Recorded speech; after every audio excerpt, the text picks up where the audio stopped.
हाँ मित्रों, ये देखिए आप लोग कि क्या है इसका सिलेबस। एसएसबी पीजीटी हिस्ट्री का सिलेबस आप लोग को बता रहा हूँ, ठीक है। और यह पीडीएफ जो है वह टेलीग्राम पर है, हिस्ट्री रिसर्च पॉइंट का टेलीग्राम है।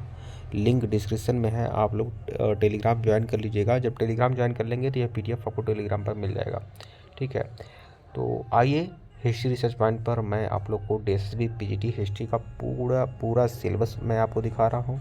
पूरा सिलेबस मैं अच्छे से समझा रहा हूँ और यह भी बताना चाहूँगा आप लोगों को कि यह सिलेबस कितना आसान है आप लोगों के लिए। अभी तुरंत भी हाल ही में बीपीएससी पीजीटी हिस्ट्री का पेपर हुआ है। बीपीएससी पीजीटी जो पूरी तरह से एनसीईआरटी बेस्ड है, वैसे ही एनसीईआरटी बेस्ड आपकी एसएसबी पीजीटी भी है। सिलेबस बहुत ही बढ़िया, बेहतरीन है, ज़बरदस्त है। टेलीग्राम आप लोग ज्वाइन कर लेंगे तो ये पीडीएफ आपको टेलीग्राम में मिल जाएगा। देखिए, एसएसबी पीजीटी हिस्ट्री हिंदी माध्यम में संपूर्ण तैयारी 1499 का कंप्लीट कोर्स है।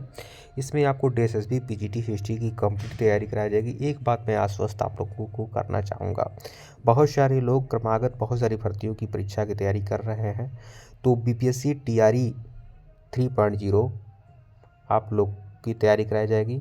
एसएसबी पीजीटी हिस्ट्री की तैयारी कराई जाएगी। जीआईसी पीजीटी और जीआईसी इंटीग्रेट भी निकलने वाला है, उसकी तैयारी भी कराई जाएगी। एक वर्ष के अंदर जो भी पीजीटी और टीजीटी हिस्ट्री की वैकेंसी निकलते हैं उसकी सभी की तैयारी कराई जाएगी ओनली 1499 की कंप्लीट कोर्स में। जो भी लोग तैयारी करना चाहते हैं वो लोग हमारे ऑफिशियल व्हाट्सएप नंबर पर मैसेज कर सकते हैं। ऑफिशियल व्हाट्सएप नंबर डिस्क्रिप्शन में है और यहाँ पर भी शो हो रहा है 8318397276। आप मैसेज जरूर कर सकते हैं। आइए,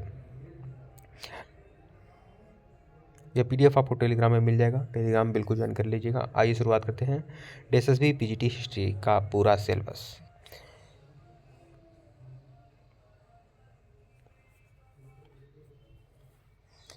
देखिए, यहाँ पर शॉर्ट में यह सिलेबस है और ब्रॉड में मैं विस्तृत रूप से बताऊंगा। देखिए इसमें क्या है, इसमें इंडियन हिस्ट्री और वर्ल्ड हिस्ट्री वाला टॉपिक है, साथ ही साथ और हड़प्पा सिविलाइजेशन आपको मिल जाएगा, फिर मगध एम्पायर मिल जाएगा, बुद्धिज्म मिल जाएगा, ठीक है, जैनिज्म भी मिलेगा, फिर मुग़ल, और उसके बाद आपको सीधे मुग़ल पीरियड में आ जाना है। मुग़ल और मिडिवल पीरियड से संबंधित टॉपिक आपको मिलेंगे। फिर इंडियन हिस्ट्री में वर्ल्ड हिस्ट्री एंड फिर आपका ancient civilisation, Roman and Greek civilisation, जो रोमन और ग्रीक सिविलाइजेशन है वह आपका रहेगा। फिर राइज ऑफ इस्लाम, मतलब इस्लाम का उदय कैसे हुआ। Candidate must check the SSB PGT history syllabus, ठीक है। तो अब आइए विस्तार से मैं इसको सिलेबस को मैं आप लोग को दिखा रहा हूँ, ठीक है। यह आप लोग देख सकते हैं, यह आप लोग को दिखा सकता हूँ। ये देखिए, हड़प्पा सिविलाइजेशन के तहत क्या है, हड़प्पा सिविलाइजेशन में आपको क्या पढ़ना है ये आप लोग देख सकते हैं। अब हड़प्पा सिविलाइजेशन भी बहुत ही अच्छे तरीके से कवर किया गया है। देखिए, इसमें आपका टाउन प्लानिंग, किस तरह से नगर नियोजन पद्धति क्या थी, ठीक है। फिर रिलीजन, फिर हड़प्पा सिविलाइजेशन में जो धर्म की क्या प्रधानता थी। फिर हड़प्पा सिविलाइजेशन में इकोनॉमिक और सोशल लाइफ, जो सामाजिक एवं आर्थिक परिवर्तन थे हड़प्पा सिविलाइजेशन में, यह आपको पढ़ना है, ठीक है।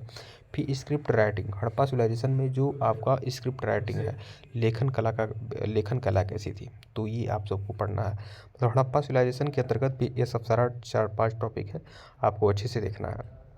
बहुत ही बढ़िया, बेहतरीन। अब मैं आपको नोट्स दे दूंगा, पूरी एनसीईआरटी बेस यह पूरा है, ठीक है। एसएसबी पीजीटी भी एनसीईआरटी बेस है, बीपीएससी पीजीटी भी एनसीईआरटी बेस था, ठीक है। तो पूरी तैयारी आपकी कराई जाएगी सिर्फ एक ही कोर्स में। फिर मगध, अब देखिए मगध एम्पायर को पढ़ना है आपको।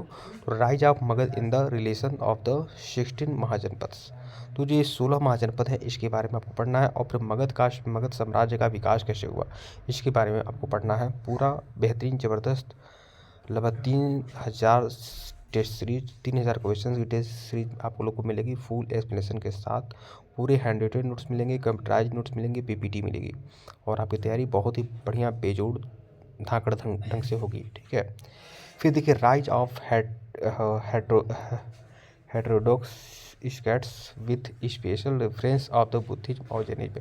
देखिए, बुद्धिज्म और जैनिज्म किस तरह से बौद्ध धर्म और जैन धर्म का विकास हुआ, इसके बारे में आपको पढ़ना है, देखना है, ठीक है। तो ये मगध एम्पायर के तहत ही है, बुद्धिज्म और जैनिज्म को पढ़ना है। फिर राइज ऑफ टीचिंग, ठीक है। उस समय मतलब बौद्ध धर्म में या जैन धर्म में किस तरह से शिक्षा पद्धति थी, ये आपको पढ़ना है। ठीक है। फिर आपका कंपेरिजन, फिर बौद्ध धर्म और जैन धर्म या फिर बाकी वैदिक धर्म में क्या कंपेरिजन है, ये आपको देखना है। Effect on social trade and commerce, मतलब कि सामाजिक और व्यापारिक संबंध, सामाजिक व्यापारिक क्या नियम थे, वहाँ पर पढ़ना है। काइज ऑफ इट्स राइज। फिर आपका चंद्रगुप्त मौर्य के बारे में आपको पढ़ना है। द मौर्य पीरियड, अब देखिए मौर्य पीरियड में आपको क्या पढ़ना है, मौर्य पीरियड की स्थापना कैसे हुई। फिर चंद्रगुप्त और कि मौर्य प्रशासन के बारे में पढ़ना है। फिर कॉन्स्टिट्यूशन ऑफ द अशोक, मतलब अशोक महान के बारे में पूरी तरह से आपको अच्छे तरीके से पढ़ना है। ठीक है। फिर decline and fall of Maurya साम्राज्य, मतलब मौर्य साम्राज्य के पतन के बारे में पढ़ना है। अब देखिए, अब फिर आपको गुप्ता पीरियड के बारे में पढ़ना है, गुप्त वंश के बारे में पढ़ना है। गोल्डन पीरियड, मतलब गुप्त साम्राज्य को क्या कहा जाता है, भारतीय इतिहास का स्वर्ण युग कहा जाता है ना, तो उसके बारे में आपको पढ़ना है, गोल्डन पीरियड। ठीक है। मतलब गुप्त काल का जो सामाजिक, राजनीतिक और आर्थिक उपलब्धि रहा, सांस्कृतिक उपलब्धि रहा, उसके बारे में आपको पढ़ना है। फिर समुद्रगुप्त के बारे में विस्तार रूप से पढ़ना है। फिर चंद्रगुप्त विक्रमादित्य के बारे में पढ़ना है। फिर देखिए गुप्त वंश में जो एडमिनिस्ट्रेशन था, ठीक है, प्रशासन था, उसके बारे में आपको पढ़ना है। रिलीजन क्या था, ट्रेड क्या था, व्यापार, विकास, ये सब पढ़ना है आपको। ठीक है। फिर गुप्त वंश में सोसाइटी और इकोनॉमिक, मतलब सामाजिक और आर्थिक परिवर्तन जो हुए, उसके बारे में पढ़ना है आपको। ठीक है। फिर देखिए सल्तनत एरा में क्या पढ़ना है आपको। फिर defect of the Hindu kingdom and, देखिए defeat of the Hindu kingdom and, मतलब कि हिंदू किंगडम का किस तरह से अंत हुआ। ठीक है। दिल्ली सल्तनत की स्थापना कैसे हुई। फिर मुगल पीरियड 1526 से लेकर 1707 तक, पॉलिटी, एडमिनिस्ट्रेशन, सोसाइटी व इकोनॉमिक परिवर्तन जो भी हुए, उनके बारे में आपको पढ़ना है। फिर मिडिवल पीरियड में भी आपको पढ़ना है। ठीक है। भक्ति आंदोलन से संबंधित और पुनर्जागरण से संबंधित जो टॉपिक थे, वो आपको पढ़ना है। फिर देखिए मिडिवल आर्किटेक्चर में आपको दिल्ली सल्तनत के बारे में पढ़ना है, मुगल पीरियड के बारे में पढ़ना है। ठीक है। यूरोपियों का जो आगमन हुआ, उसके बारे में पढ़ना है आपको। ब्रिटिश रूलर के बारे में पढ़ना है। ब्रिटिश जो कॉलोनियाँ बनी थी, ब्रिटिश काल में जो इकोनॉमिक एवं परिवर्तन आया था, उसके बारे में पढ़ना है आपको। ठीक है। अब 1857 की क्रांति, कारण, परिणाम, लीडरशिप, उस सब के बारे में आपको पढ़ना है। 1857 की क्रांति, लीडरशिप, क्या कारण था, क्या 1857 की क्रांति के स्वरूप था। ठीक है। अलग अलग विद्वानों का अलग अलग मत है कि किस विद्वान के अनुसार सैनिक विद्रोह कहा जाता है, राष्ट्रीय विद्रोह कहा जाता है, उसके बारे में है। ठीक है। फिर देखिए कॉन्स्टिट्यूशन, अब देखिए कॉन्स्टिट्यूशन के बारे में आपको पढ़ना है कि किस तरह से संवैधानिक भारत का इतिहास क्या है, इसके बारे में पढ़ना है। प्रभाव के बारे में पढ़ना है। 1813, 1833, 1853 का जो चार्टर एक्ट था, उनके बारे में, ब्रिटिश इंडिया एक्ट के बारे में, रेगुलेटरी एक्ट के बारे में, ये सब पढ़ना है आपको। ठीक है। बहुत सारा चीज़ है इसमें।